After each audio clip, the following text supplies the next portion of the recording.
Hey, everyone. I've never posted anything like this before, but I need to get this out. Maybe it'll help someone else avoid the nightmare I went through. My name is Emily, and this is the story of how I lost my husband, Mark, and barely escaped with my life.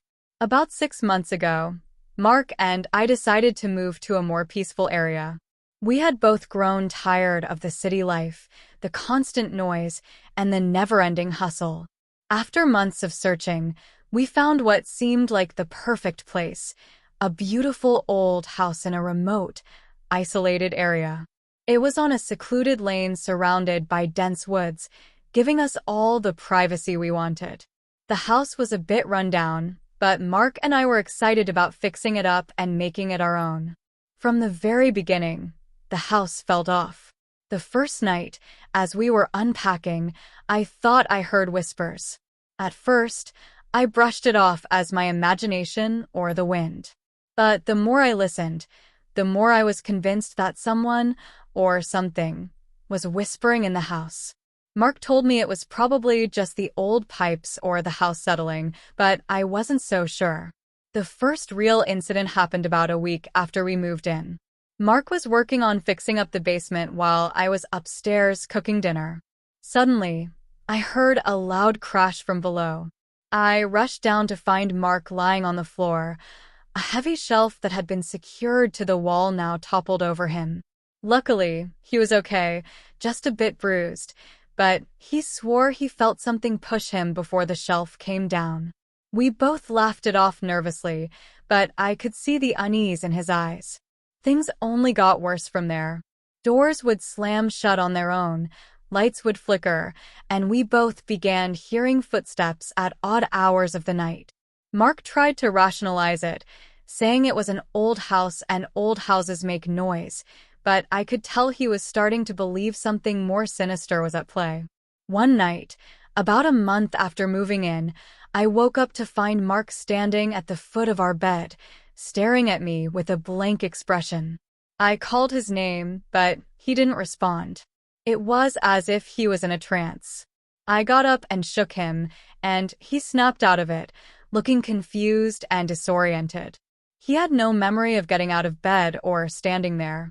We decided to bring in a priest to bless the house, hoping it would bring us some peace. The priest, an elderly man named Father Thomas, seemed uneasy the moment he stepped inside.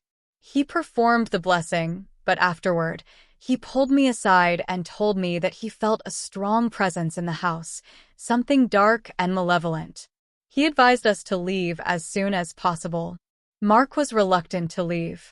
He had put so much effort into fixing up the house and didn't want to abandon it. But as the days passed, the activity grew more intense. I would wake up with bruises and scratches that I couldn't explain.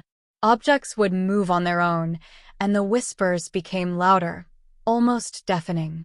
One evening, while Mark was out running errands, I was in the living room when I felt a cold breeze sweep through the room. The temperature dropped drastically, and I saw my breath misting in the air.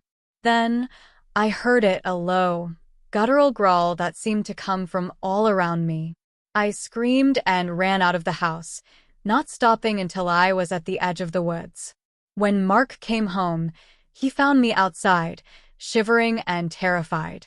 I begged him to leave, to find somewhere else to live, but he was still hesitant. That night, we went to bed, but I couldn't sleep. I lay there, staring at the ceiling, listening to every creak and groan the house made. Around 3 a.m., I heard the whispers again, louder than ever. I turned to wake Mark, but he wasn't there. I got up and found him standing in the hallway, staring at the basement door. His eyes were vacant, and he was muttering something under his breath. I touched his arm, and he snapped out of it, looking around in confusion. "We need to leave," I told him. "Now." He finally agreed, and we decided to pack up and leave the next morning. But that night, things took a turn for the worse. Around midnight, I woke up to the sound of Mark screaming. I jumped out of bed and ran downstairs to find him in the basement, pinned to the wall by an unseen force. His eyes were wide with terror, and he was gasping for breath. I tried to pull him free, but it was like he was glued to the wall. Then I saw it, a dark, shadowy figure standing in the corner of the room. It had no discernible features, just a mass of darkness.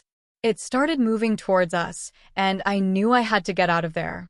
I ran upstairs, grabbed my phone, and called 911. The operator told me help was on the way, but I knew it would be too late. I heard Mark's scream stop abruptly, and I knew he was gone.